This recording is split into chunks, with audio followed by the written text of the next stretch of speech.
दो। 10 रुपया 20 रुपया 50 रुपया आदमी देता कहता हमारे नाम से डुबकी लगाओ।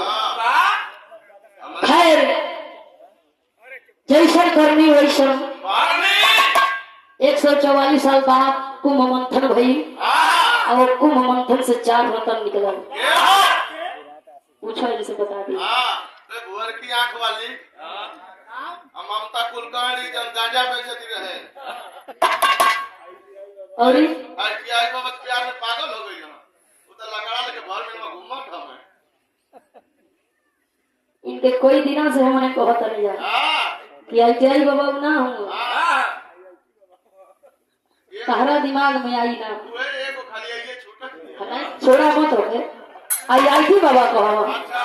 हाँ ए भैया लोग कहेला कि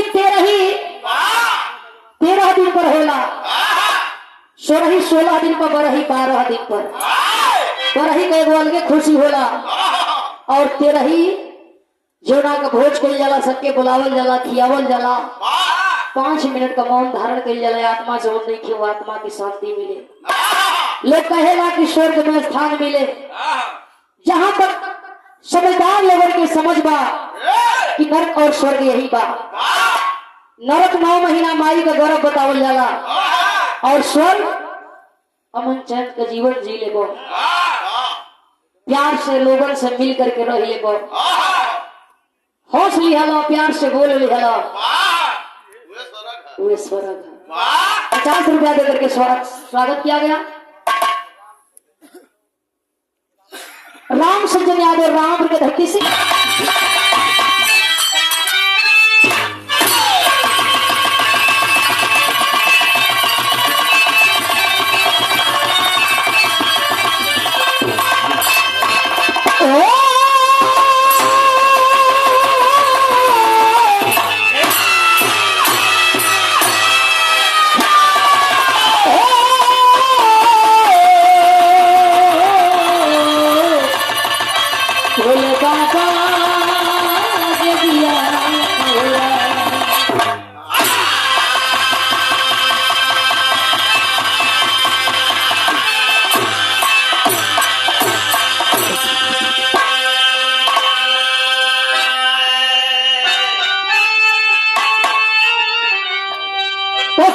चले गए सिरधाम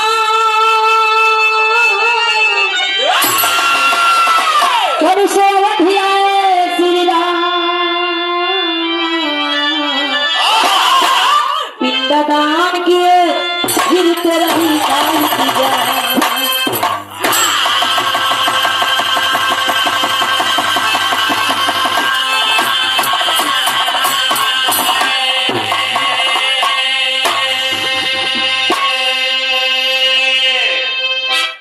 ₹100 दया जी में अपने पुरखर के बैठावे हम कहिला हमारी से आपसे बढ़िया तो गया सुर रहल राक्षस रहल बाकी फिर भी इंसान के प्रति बड़ा होकर लगाव रहल। गयासुर नाम का राक्षस पैदा भई और पैदा होते ही लोगों के कल्याण के बारे में सोचे लागल। भगवान का भक्ति कैलो भगवान के प्रसन्न कैलो अलन भगवान जी वरदान मंगलस भगवान कहे का चाहिए गयासुर भगवान से वरदान में यह मंगलस की हमके वरदान दो कौनो दुखियारी हमारी आगे आवे हमारे सामने आवे या हमके छू दे या हमारे परछाई होके लाग जाओ तो कर दुख बीमारी दूर हो जाए। वरदान तो पा गई गयासुर है भैया दुनिया के लोग जाए गयासुर के खाली छुए बीमारी से मुक्त हो जाओ 1 रुपया ना लगे। भगवान परेशान देवी देवता परेशान ब्रह्मा का विधान में जवन लिखल बा ब्रह्मा जी परेशान ब्रह्मलोक हिले लागल यानी लोगन का भीड़ जवन बा लोगन का संख्या जवन बा बढ़े लागल। सब लोग भाग के गई भगवान के आगे लोग विनती करता प्रधान का देवी है 1 आदमी मरिया ना तो आदमिया रही कला हाँ हो गलती तो हो गई आखिर अब करी तो का करी। सब लोग भगवान कन्हैया के उस्कावल जाए वरदान तू ही दिले हुआ तो तू ही समझावा नहीं वरदान लेके आवा। चल दिया भगवान और जा करके गया सूर के आगे खड़ा भइलन। वरदान वापस चाहत बा गया सूर बात के समझ गई कला भगवान हम बुझ गए कि तू काहे आई हुआ। खैर वरदान वापस तो हम देवे के दे दई तेरे इच्छा अनुसार हमार मौत भी हुई हम मरे कभी तैयार है लेकिन मुआला से पहले एक और ख्वाहिश हमार रही जोने के पूरा करे के हुई। काहे कि जे के फांसी दिहल जाला ओकर इच्छा आखिरी पूछल जाला, जे के मौत दिहल जाला ओकर आखिरी इच्छा पूछ करके लोग मौत देला। गया सूर से भगवान सवाल कइलन आखिरी इच्छा का हो बताओ। तोहर मौत सुनिश्चित हो गया सूर हंसे लगल कहला कि हम मर जाई बेकर दुख नहीं थे लेकिन मुआला के बाद जब मरल रही वो हमारा कहनाई और ओकर आत्मा के शांति मिली। हमारे कहना के लोग बैठी हम उनके यही स्थान मिली इहे हमके वरदान दे दा। भगवान वरदान दिलन यो मस्त ऐसा ही होगा अंतर्ध्यान भइलन। आज सब लोग जाला और जाकर के अपने पुरखा के वही गया जी में गया सूर के स्थान पर लोग बैठावेला आवेला और आकर के जो गांव के रीति रिवाज बा उससे लोग मुक्ति पा जाला। ढेर लोग सिहरा जाला हमके ये बुझाला नहीं तो उबे के ना चाहिए अपने पुरानियन से। भगवान राम रावण के मार के लंका में आइला सगरी लोग थोड़ी थोड़ी करे लगल। सिंहासन पर बैठल बड़ो तो के तिलक लगी राजा हो जाइबो लेकिन तुम्हारी बाबूजी का का होई। भगवान राम कहलो मेरे बाबूजी को लोग कहल कि तुहरे वियोग में तुहर बाबू मर गए राजा दशरथ के आत्मा भूत बन गई। पूरा अयोध्या में घूमा था घरे घरे सब लोग परेशान हुआ अपने बाबूजी की लोग बताओ था 13 दिन का गौन के 13 पिंडा अर्पित करे के हुई भोज करे के हुई लोगन के खियावे के हुई 13 पिंडा अर्पित कैलन भंडारा करौले अपने बाबूजी के नाम से लोगन के दुआरे बुला लिया भोजन करावे।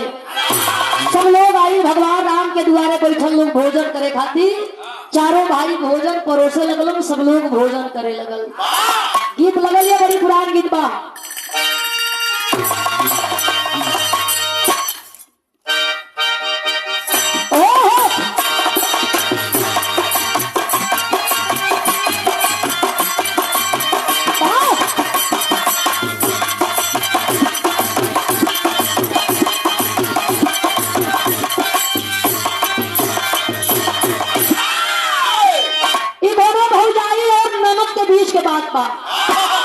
भौजी अपने ननदिया से कहे एक नोट लगाईला ये बात कर रहल सरंगिया वाले का डेरावा अरे बतलाई दे लहूरी नाना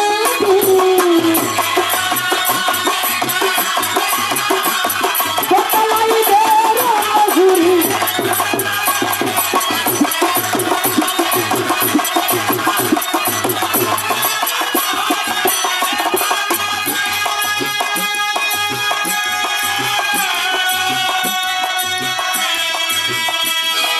नेवता भावना नेवता भावना तब भोजना हरे राधु बनी अरे भोजना हरे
खाए हे बदेला तू अब भोजन की हो बड़ी खाए हे बदेला तू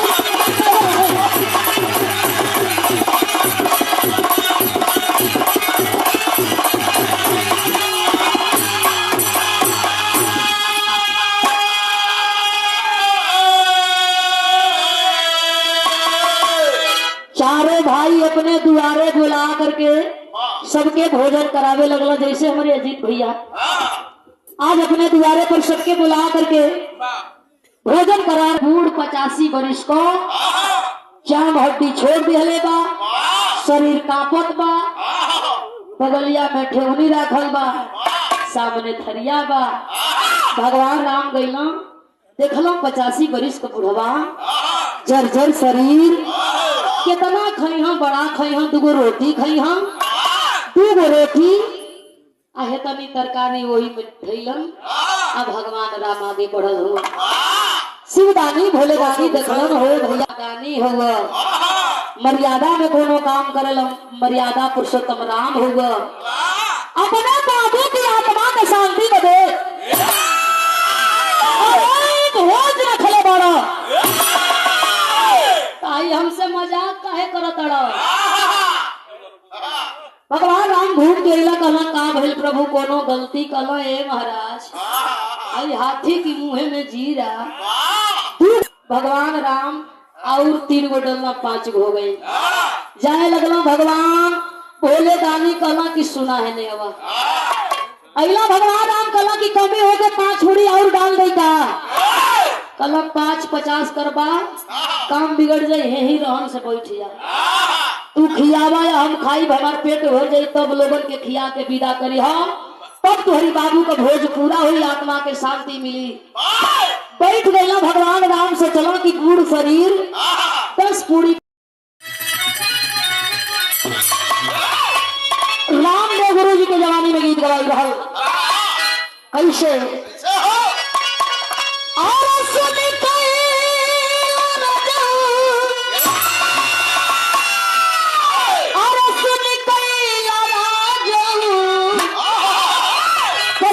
गली सुन कैला बजाऊ वही मिर्जापुर के कैला दूल्हा जाने को कचौड़ी गली सुन कैला बजाऊ।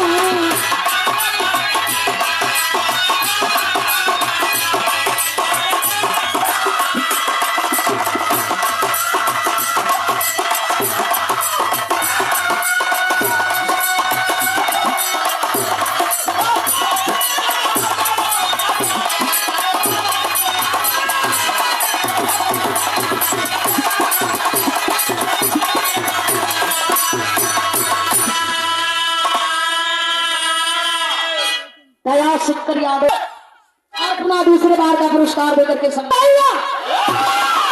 शिवदानी भोलेदानी भोजन करे लगल। चारों भाई भोजन करावत हुए परेशान, चारों भाई हुए काहे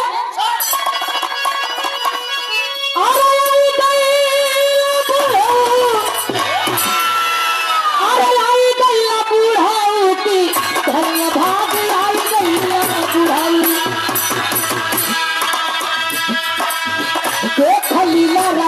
हर साई हो, धन्य भाग आई गई बुढ़ाई।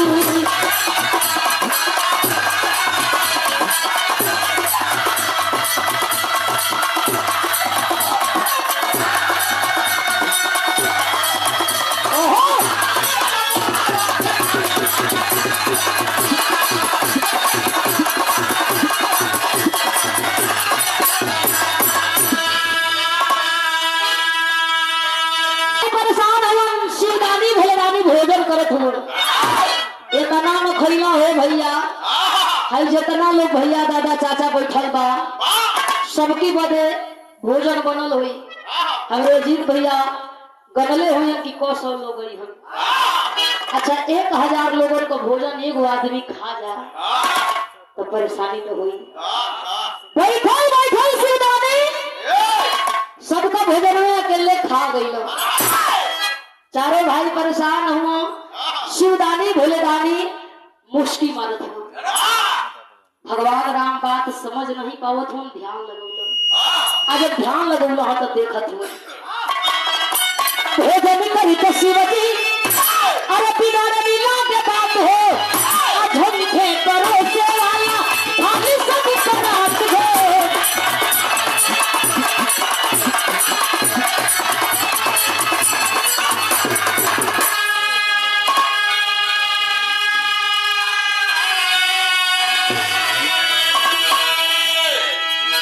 भंडारा घर खाली हो गई। ध्यान लगौला भगवान राम देखल हो त्रिलोकीनाथ भोलेदानी शिवदानी बैठल हो भोजन करे हो भैया। भगवान राम आके हाथ जोड़ल कल तो भाई सरकार इज्जत चल जाई अयोध्या का पानी लुटा जाई बाबू की आत्मा के शांति बदे की भोज रखली सब लोग पवाई लगन बहिर कोई भोजन ना कइले बा शिवदानी कलन की सब काम ठीका नहीं खिले ले खाए आई ले खियाल हमार पेट भरी जब हम चल जाई तब सबके खियई हा गैला भगवान राम घर में देखत हुन कुछ नहीं थे जो खाना बनावे वाला भंडारी हो पूजा के अकोरा बैठल हो मने मने भूसनाथ हो से कहो एगो आदमी 1000 का भोजन खा गई सुरका मार के खा थका भगवान राम हाथ जोड़लन भोजन बने भंडारा है तो भंडारी कहना की दुहाई सरकार हिसाब किताब हमने के जतनी होला करो घर दुआर देखल जा जिंदगी रही बना सकता मिली अब ना बनावल जाई भगवान राम कहल तू लोग चल जीवा हमारी जतिये धोआ जाई 1 मिनट कैसो इनके भूलवावा भंडारा घर का भंडारी गइलो कराही चढ़ौलो कराही गरम वही में जाए तो बल्टी का पानी डाले छन छन छन छन करे बैठल शिवदानी हंसत हो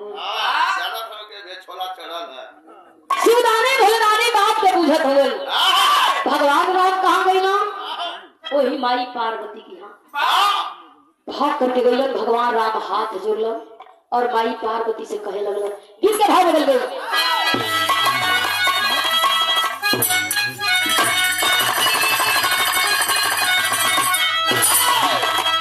भरी गीत गवाई प्यार कबो भई आजो होत बा कबो होई लेकिन अंतर हो गई पहले का प्यार पर हो मासी रहल अब का प्यार टेस्ट हो गई समय वेस्ट हो गई मनोरंजन हो गई ओ घड़ी का प्यार कई बात है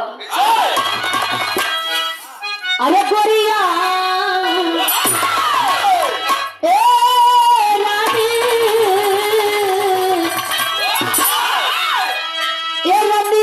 मुश्किल बदीना कोई गली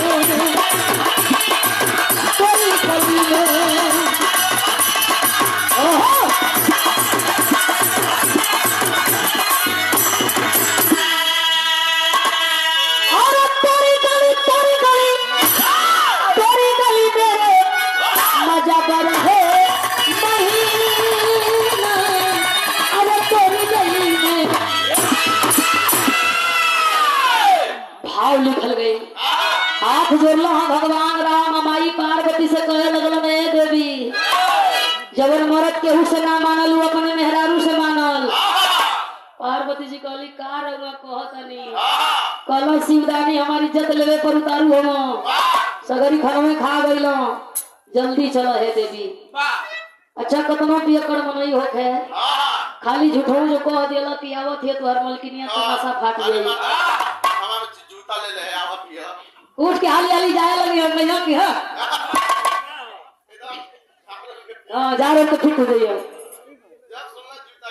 शिवदानी भोलेदानी बैठल हुआ माई पार्वती चलल रही कैसे अरे तो चली के माता ओ चली के माता भवानी पानी राखिला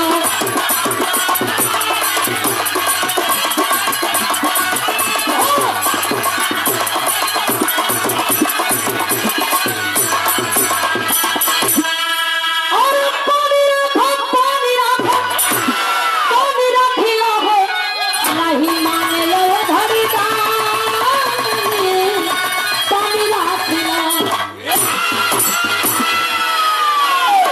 चलो या चल के अयोध्या का पानी बचाओ माई पार्वती चल दिहली हो भैया। आगे आगे भगवान राम पीछे पीछे माई पार्वती कहाँ अली?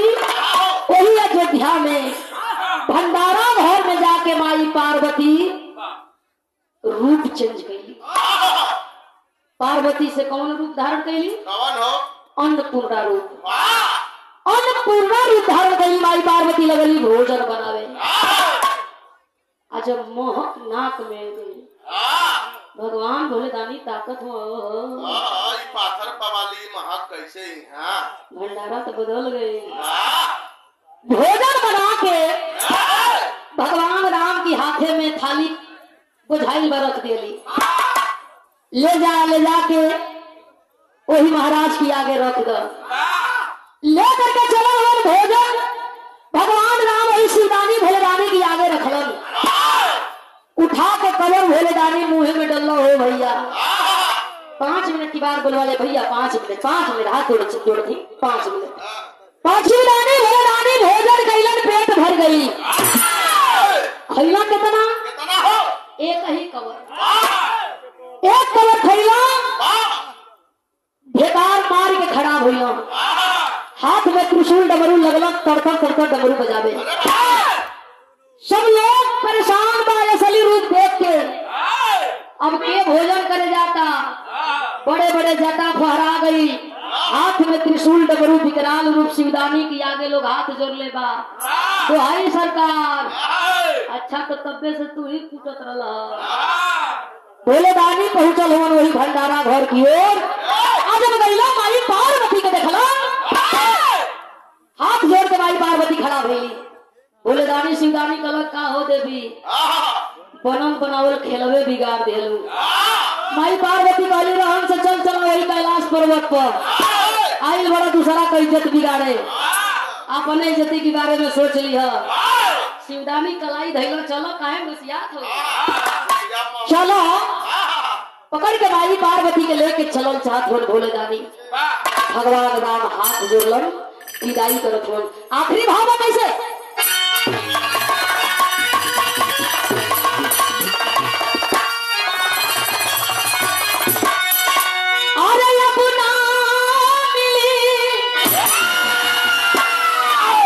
लगाई दा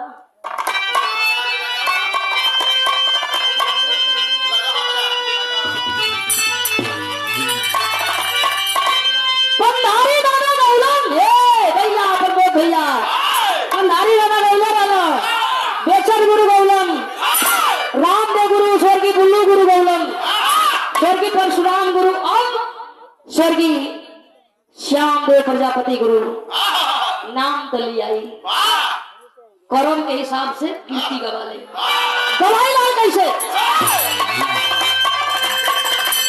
अरे अपना मिली भैया अपना मिली पंचल अपना मिली। अरे मनुआ का तारा तारी अपना मिली।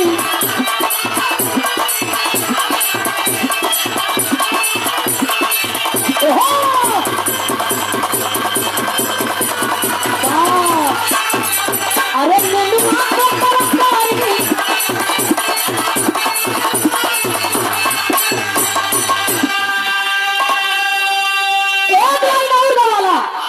और गाना मिली। अरे अपना मिली भैया अपना मिली बाबू अपना मिली। तनु वाला बाप मातारी अपना मिली।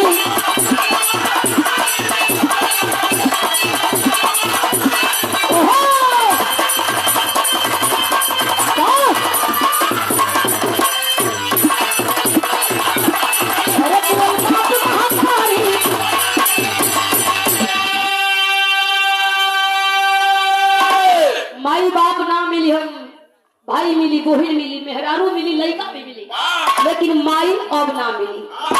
विदाई कर भगवान राम और शेष 2 मिनट खबर बात बा कैसे?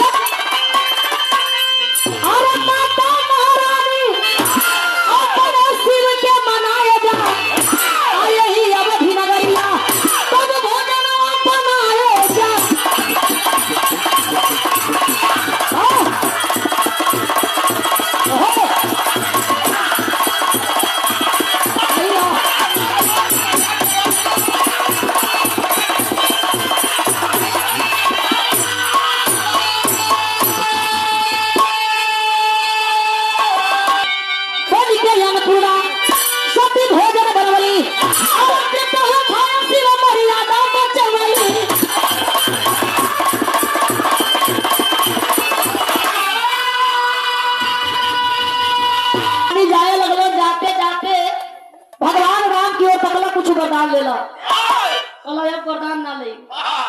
वरदान दे वही के बात है, आपन भक्ति हमके प्रदान करो। बाबू के शांति मिलल, कल शांति मिल गई। कैसे शिवदानी भोलेदानी बतावे गई। भोलेदानी कहला हाँ, कहला कैसे, कहला 13 दिन गगन के 13 पिंडा अर्पित कैला, ओहि दिन तोहरी बाबू के शांति मिल गई।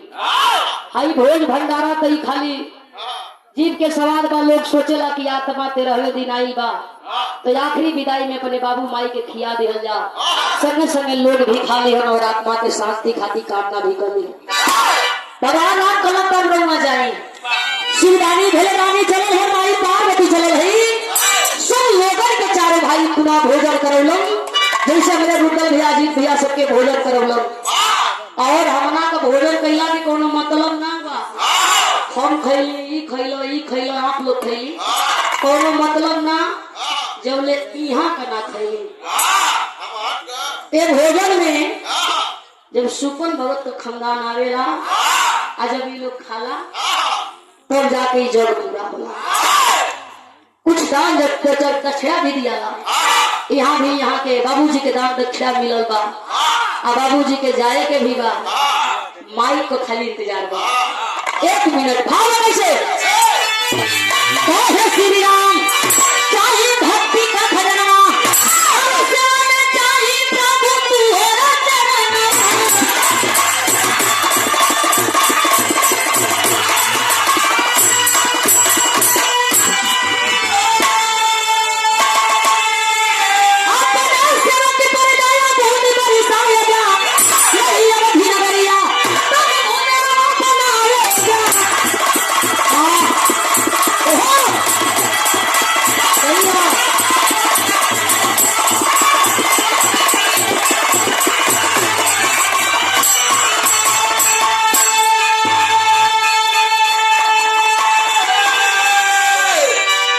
शमशान घाट लाई, लेकिन बेटा मुखियागिनी गई पिंडदान करी, माई बाबू उतर गई हम साहबा कैसे गुरु गणेश राम लाल गुरगारी और राम कवि चंद्रिका के पीछे फूलवारी।